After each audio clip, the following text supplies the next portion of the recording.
All right, everybody, why don't we go ahead and get started? Welcome. This is the second webinar of 2023 that the Department of Internet Ministries is hosting for all of you. My name is Andrew Constantinou. I am the graphic designer for the department. The purpose of these webinars is to help all of you with becoming, I've used the term before, superheroes with being admins for your parish website. So today's presentation is going to focus on introducing all of you to image and file optimization. There we go. Before we get started, just a few things to take note of. Those of you that have been in the presentations before are familiar with these notes here. During the presentation, I'm going to ask that you please mute your microphones. You may choose to submit any questions that you have through the chat that we have here in Zoom during the presentation, and we'll address them at the end. But you may also choose to hold onto your questions until the very end of the presentation for our Q&A session.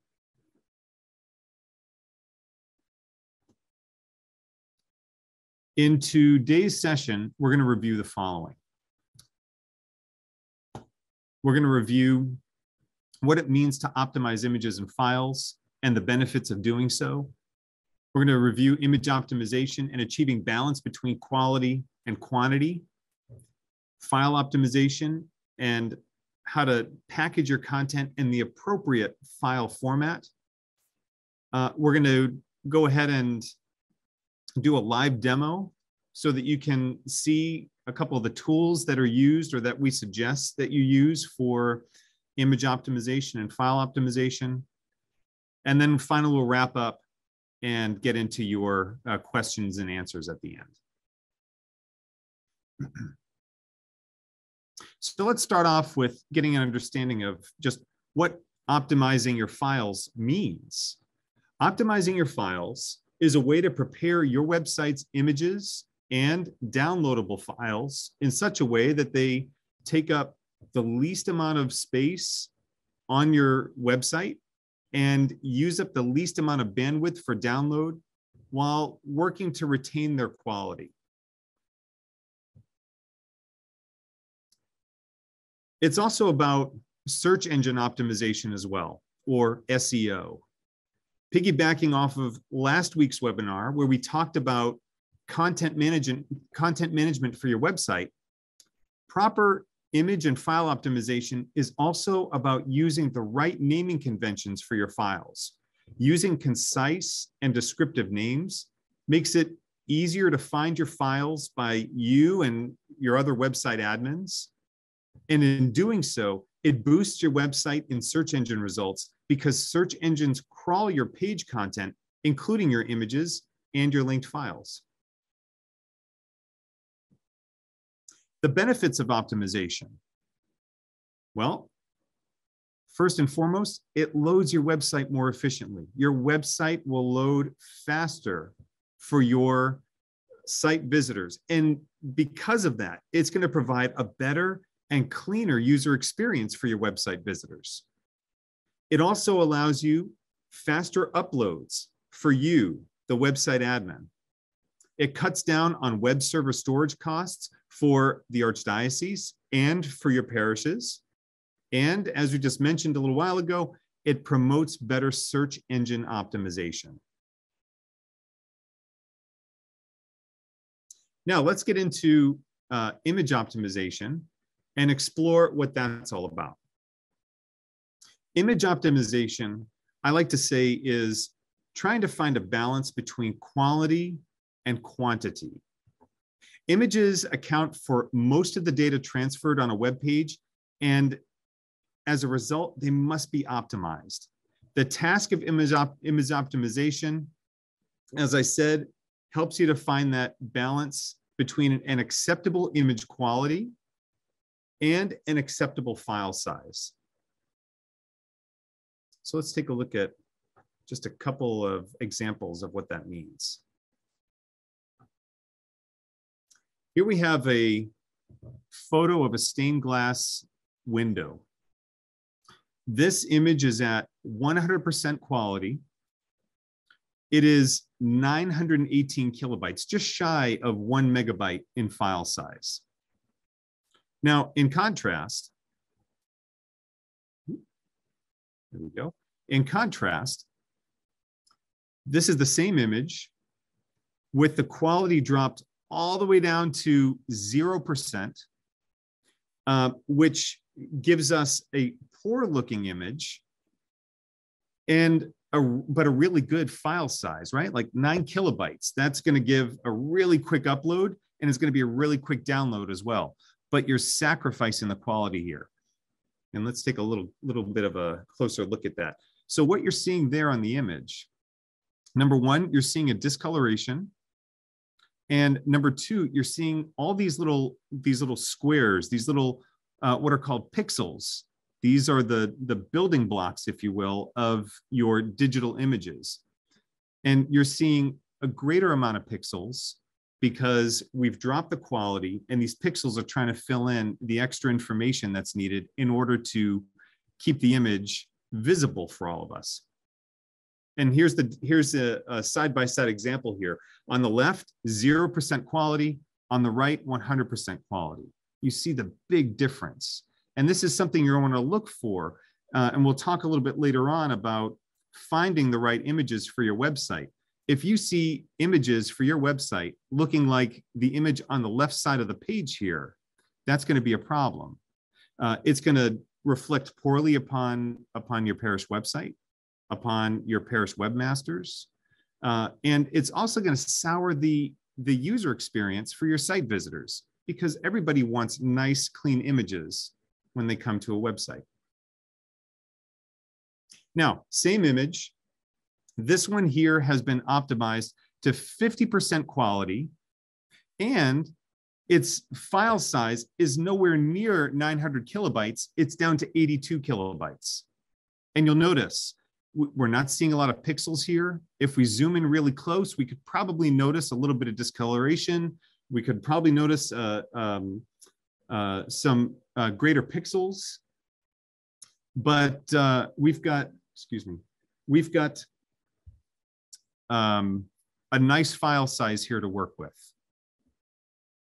In the same way, this one here has been dropped down to 20% quality, and it's 45 kilobytes in file size. Again, we haven't lost much of the information in the photo. It still looks really good, and we've got a little better of a file size now as well. Now let's look at those two side by side here. On the left, example number 3 at 50% quality. On the right, example number 4 at 20% quality. With the quality set to 20% and at 45 kilobytes, this is acceptable on the right-hand side. This is acceptable for use on your website, as is the one on the left as well at 50% quality.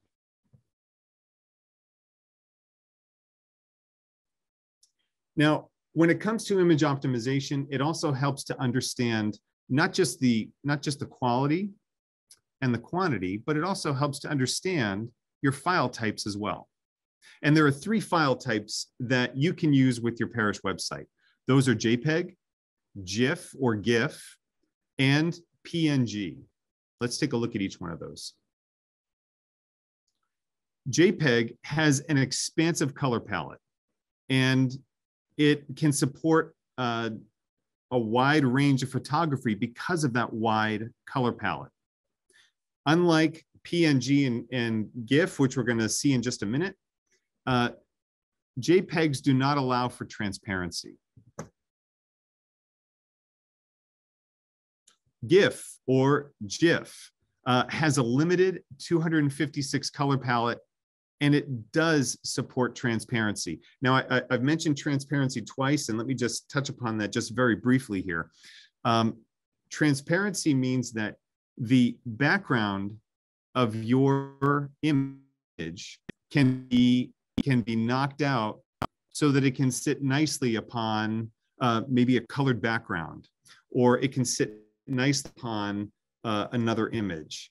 An example would be for many of our hosted parish websites, have icons that can be displayed in the header of those websites.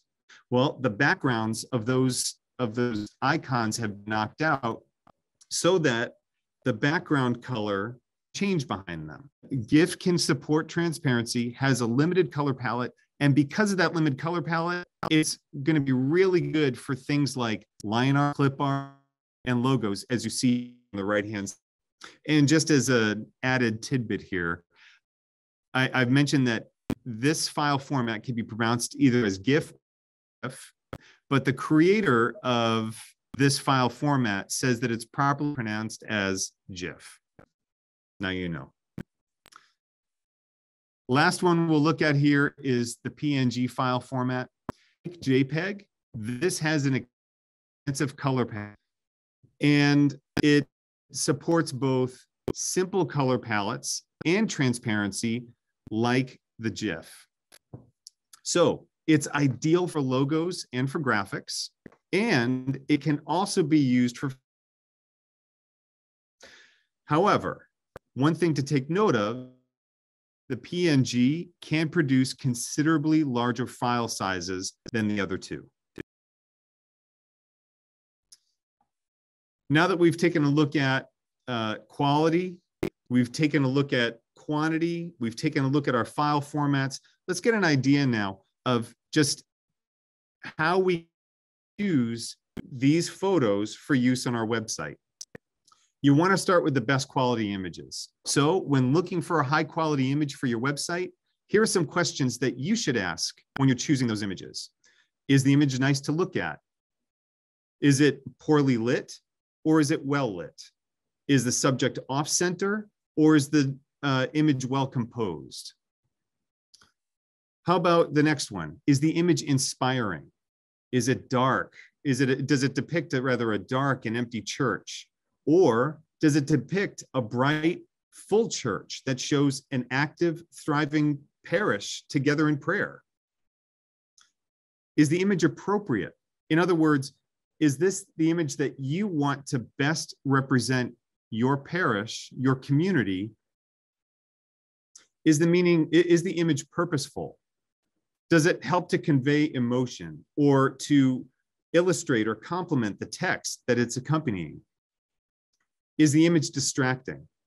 Is it too complex for the area where it's being used? Does it prevent the site visitor from reading the text that accompanies it?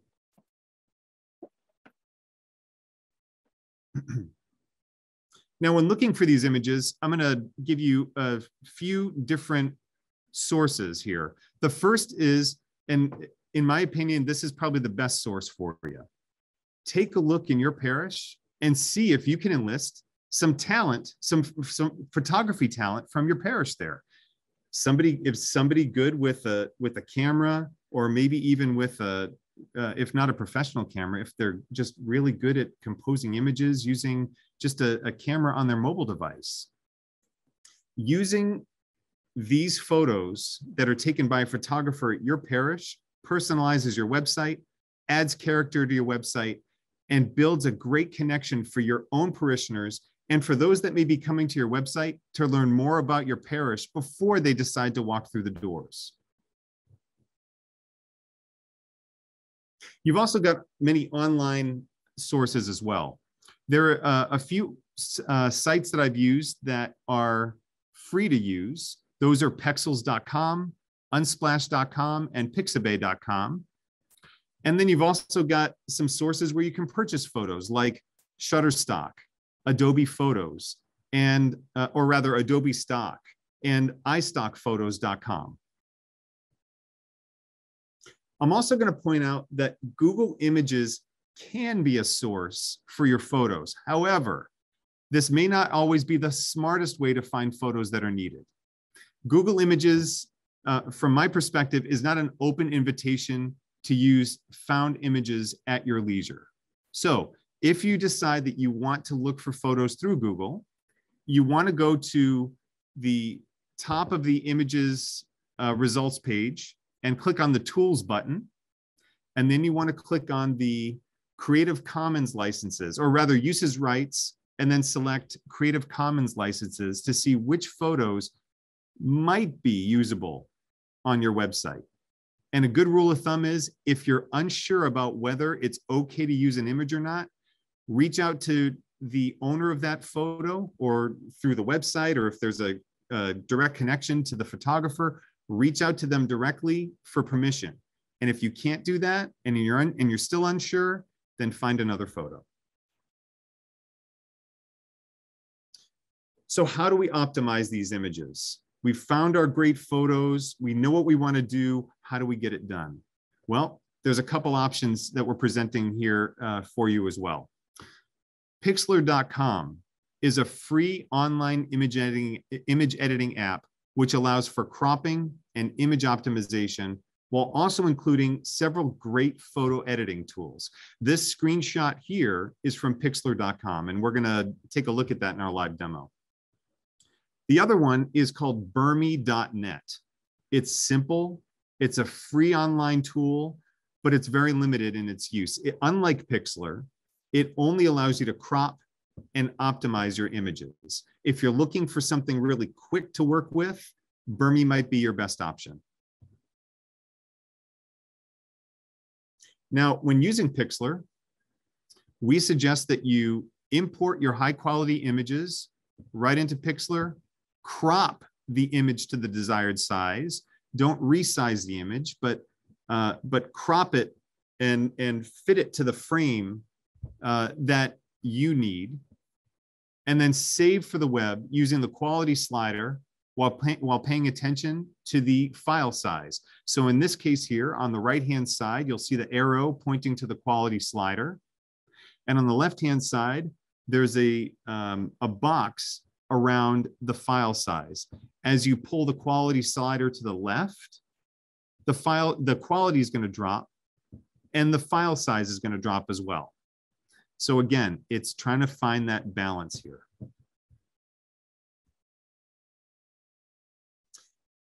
Okay, now that we've talked about image optimization, let's take a look at file optimization.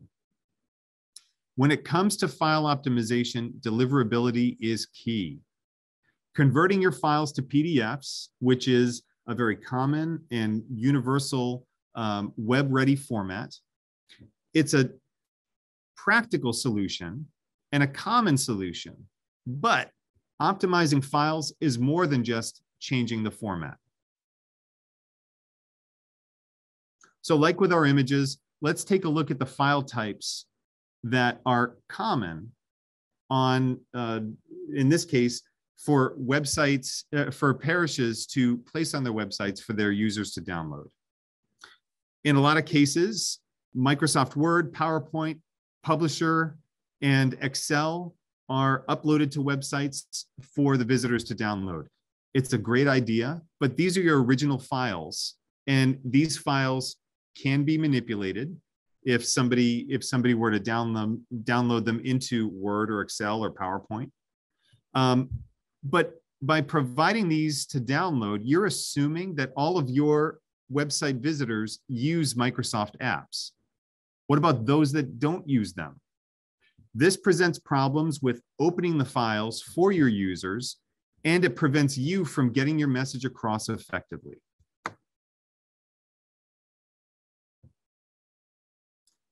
PDFs. As I just mentioned, they're a web-ready format. It's universally accepted, and it helps with retaining the formatting of your original documents. When optimized, PDFs do allow for a low file size. It retains special formatting, including page layouts and font families. And these are excellent for printable registration forms, booklets or bulletins, posters or nicely formatted announcements, parish council reports or presentations. Your Microsoft Word documents, your Excel documents, your PowerPoint presentations can all be exported to PDFs, optimized, and placed on your website so that all of your site visitors can view that information easily.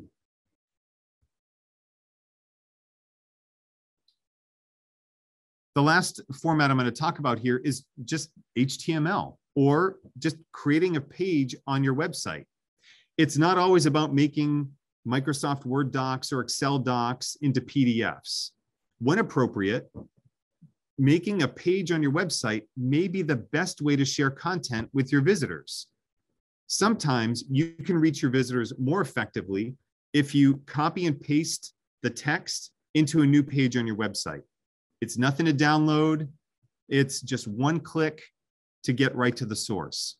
Now, a use case for something like this might be, instead of sharing your parish priest's weekly sermon, if he chooses to write it out and place it on the website, instead of placing it into a PDF and allowing your site visitors to download it, copy the text and create a new page out of it.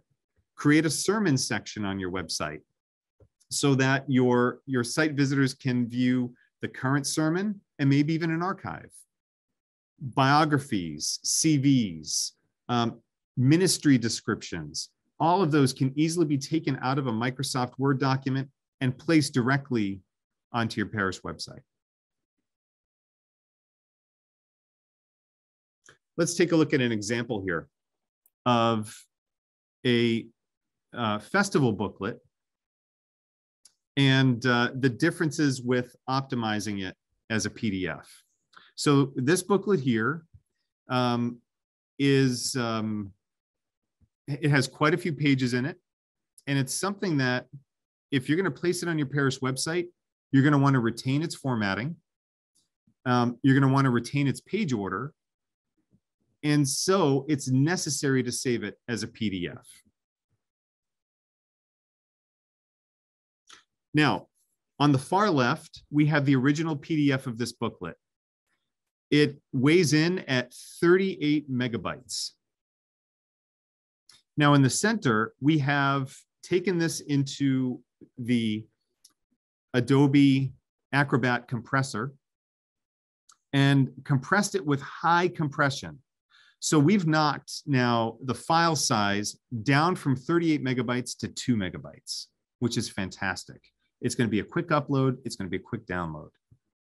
However, if you look up at the top at the photos, comparing it to the image on the left, you'll notice that the photos have lost some of their quality. And on the right-hand side, on the far right, with the medium compression, we've knocked the file size from 38 megabytes to 7 megabytes. Still, a big savings on the file size. However, 7 megabytes may be a little too much for some of your site visitors. Maybe those site visitors that are visiting through their mobile device. Maybe it's a little too much for them to download. The images are nice, but the file size is a little too high. So it may be better to use the PDF that's been highly compressed at 2 megabytes if you want this to be a booklet to easily view on your parish website by your site visitors. The images are going to be a little bit lower, but it's going to be easier for them to read. And really, if they're going to be viewing this booklet online and not printing it out, then the center highly compressed PDF again is the better option. You want those clear images if you're going to print it out. So the 38 megabyte on the left would be better for print and not for web. Okay, we've come to the end of our presentation portion. And what I'm going to do is I'm going to shift gears here. And, oops, I don't want to go to takeaways yet. I'm going to shift gears here and I'm going to give you a little introduction to the stock photo resources that I talked about. Then we're going to take a look at Pixlr, and then we're going to look at the Adobe Acrobat compressor. So one of the websites that I mentioned for free stock photos is Pexels.com. Now, with Pexels and with Unsplash, which we're also going to talk about, these two sites, you tend to find more amateur photography listed. You will find some nice quality photos as well. But you want to make sure that you weed through and find something that would be appropriate for use on your parish website. And you also want to take note of the fact that some of the photos that you'll find on Pexels and on Unsplash, even on Adobe Stock and on iStock, some of them may not be very appropriate. So you also want to use your best discretion there as well. So it's very simple. Come in, search for your photos. Let's do a quick search for church here and see what comes up.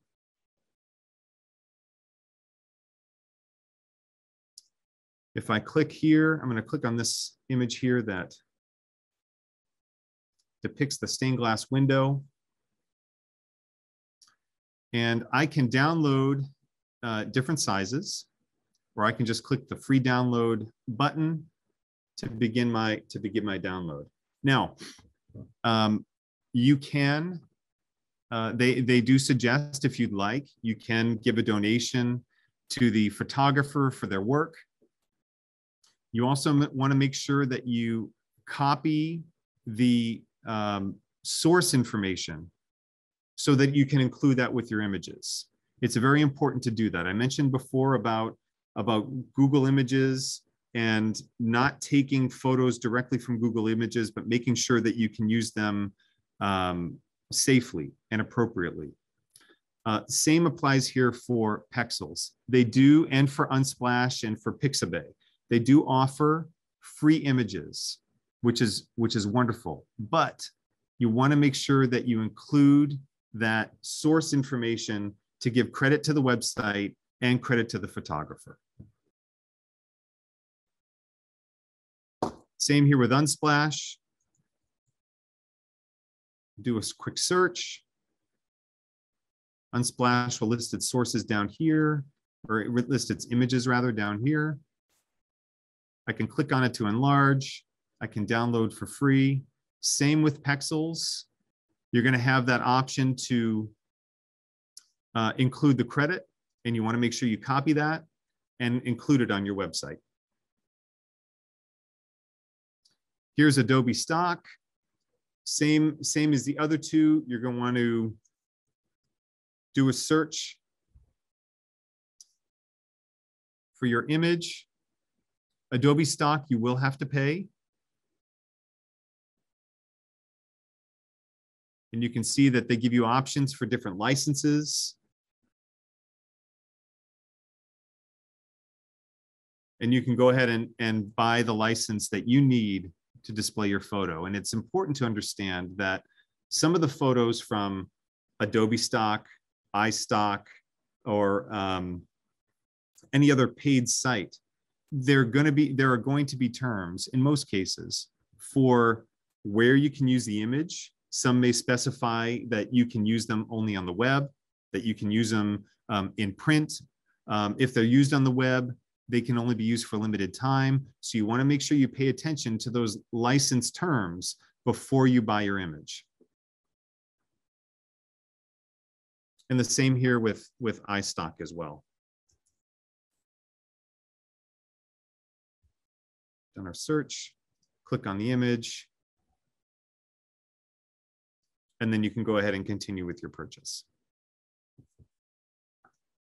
So those are just a few of the online resources for finding some photos if you choose not to use a photographer within your own parish. Now, I'm going to also point out to you here that before we get to Pixlr, I'm going to point out here that on our support website, support.goarch.org, you can find articles related to optimizing images for the web. Much of this content in this article we've discussed here in this presentation. A little bit more information that's included in here talks about image sizes for images on your parish websites. So for the templates that you're using through the Evo CMS, these are some of the suggested file size, some of the suggested image sizes rather, and file sizes that we suggest you use. So you're going to find them all here in this article. Okay, here we are at Pixlr. I've created an account. Pixlr is free. It's free to set up the account. It's free to use. There is a premium option if you choose to pay into it. Maybe after using it for a little while, you feel that it's worth spending some money on it.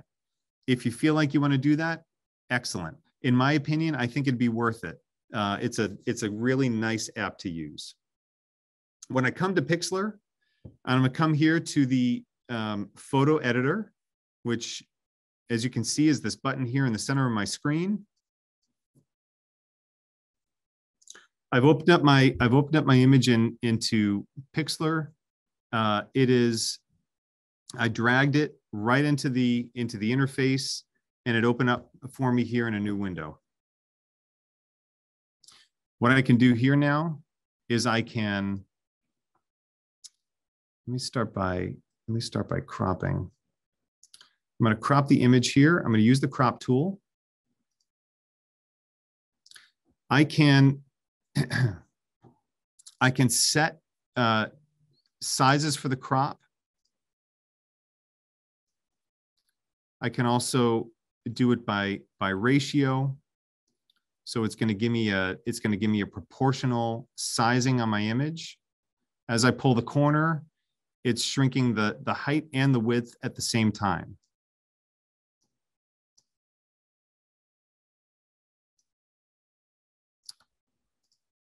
As I said, I can also go by size. So if I want to crop this maybe for my homepage carousel, might want to make the width 1200 pixels and the height 630 pixels. I can come here. You'll notice that my cursor is set to this little crosshair. I can click and drag to move my crop up and down in the image and place it in the right spot where I want it. Once I've got my crop set, I'm going to go ahead and click enter on my keyboard, and you'll see that my image is now cropped. I didn't resize my image, I cropped it. I made it fit into a frame, into a size that I need for my website. Now what I'm going to do is I'm going to go to File, Save, and this is the screenshot that we saw during our presentation. You'll see here on the left-hand side, the format is JPEG. The size is 346 kilobytes, and the dimensions here are just as I had specified, 1200 pixels by 630 pixels. Now on the right-hand side here, I'm going to grab my quality slider, and I'm going to drag it down. Let's drag it down to 50%. 50% quality shown here. Now you can see that my file size has dropped to 155 kilobytes. Now I can also choose to use the buttons here in the center here, the low, medium, and the high buttons. So this will be medium quality at 70%, which is 205 kilobytes, and high quality at 90%, we're back at 346 kilobytes. Because I want to have a nice, quick download when people come to my website and maybe view the article that this image is going to accompany, or when they come to my homepage, because this is in my homepage carousel, I want to make sure that it loads fast. So I want to keep that image at about 150 kilobytes. It's at 155. Maybe I don't need to be picky, but I'm going to go down just a little bit more here on the quality slider. There's 149 kilobytes. If I go up 1 to 100 to 48, I get 151 kilobytes. Okay, that's in a good range. Now I can click Save As at the bottom.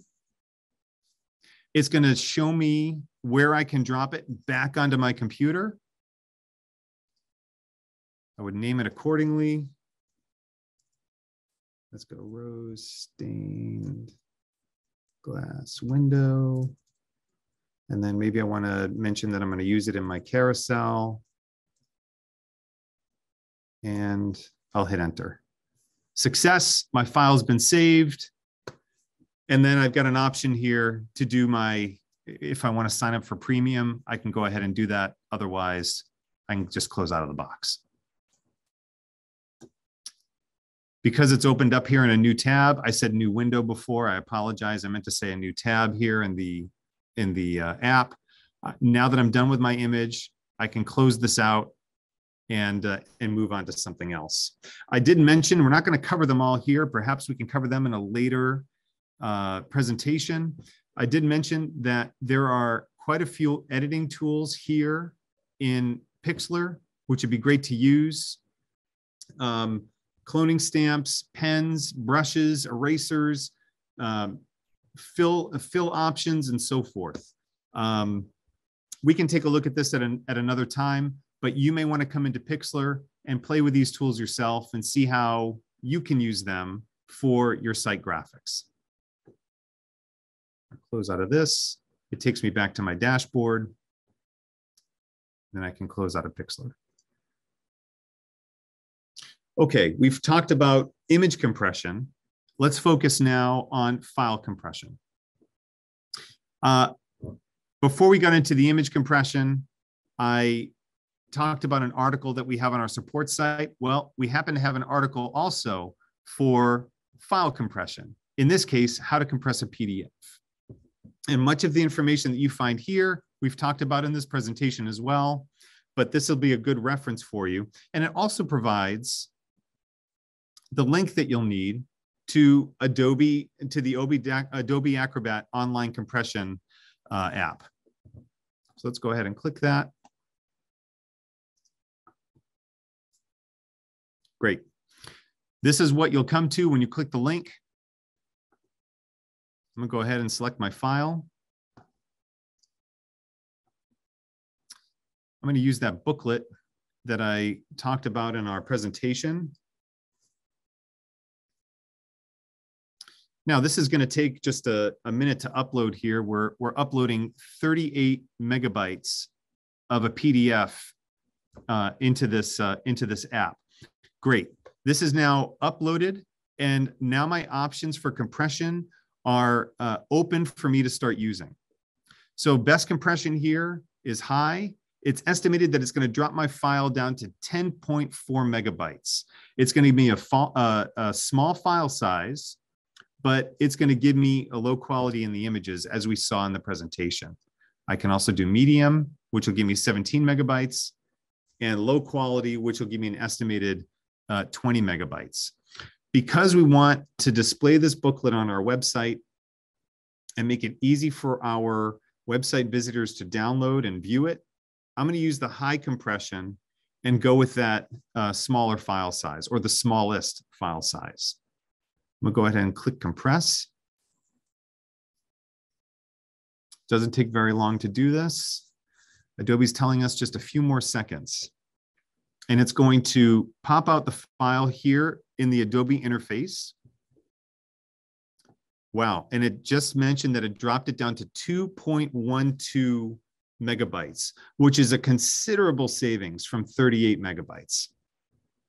I'm going to get to view my PDF here, and then I've got the option right here to download it right to my desktop. Boom, it's downloaded right there, and then I can move on to uploading it to my website. Now here within the Adobe Acrobat compressor, I can click this little home icon here, this little home button, and I can see the file that I've compressed. If I need to revisit it, I can do that. I can also come up here to the top to Documents in the main navigation, and I can view my uploaded documents as well. Here also, if I wanted to, I could rename the file if I need to.